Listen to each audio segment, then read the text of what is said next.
and the book of Hebrews, Moses is inferior to Jesus. Verse 13 says, when he said a new covenant, he has made the first obsolete.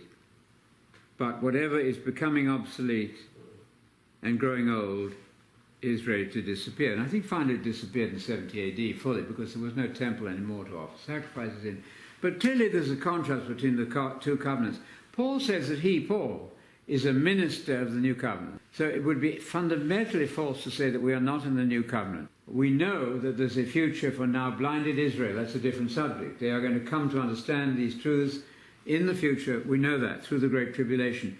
But for the moment, we'd better be sure that we're not putting Moses on a parallel with Jesus. The Torah of Messiah is not, I repeat, not the same as the Torah of Moses. Therefore, Paul is not under the law. Hebrews actually uses the phrase there is a change of Torah. Yeah, 7:12 is a very good phrase there.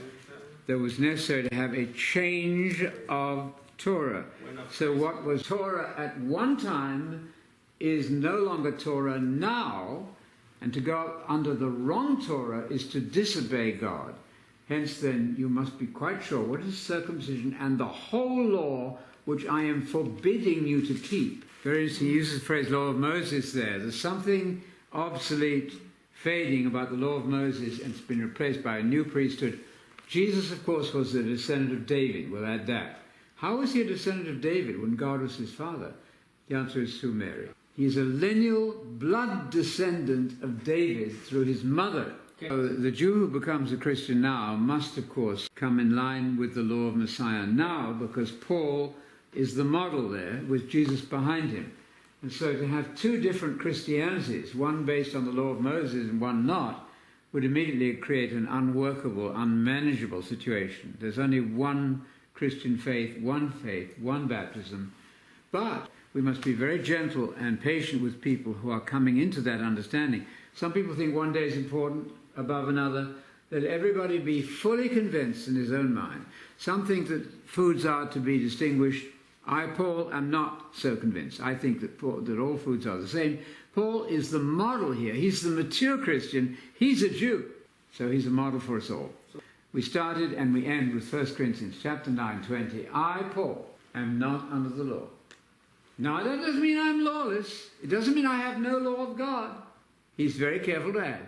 But the law in question is the law of Messiah in the spirit, not the law of Moses in the letter.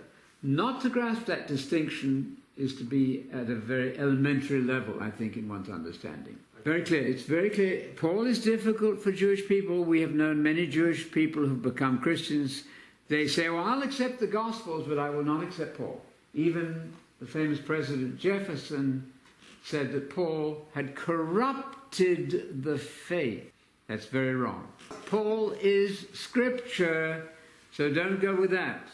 Sometimes when you are dialoguing with people, you drive them into an impossible position.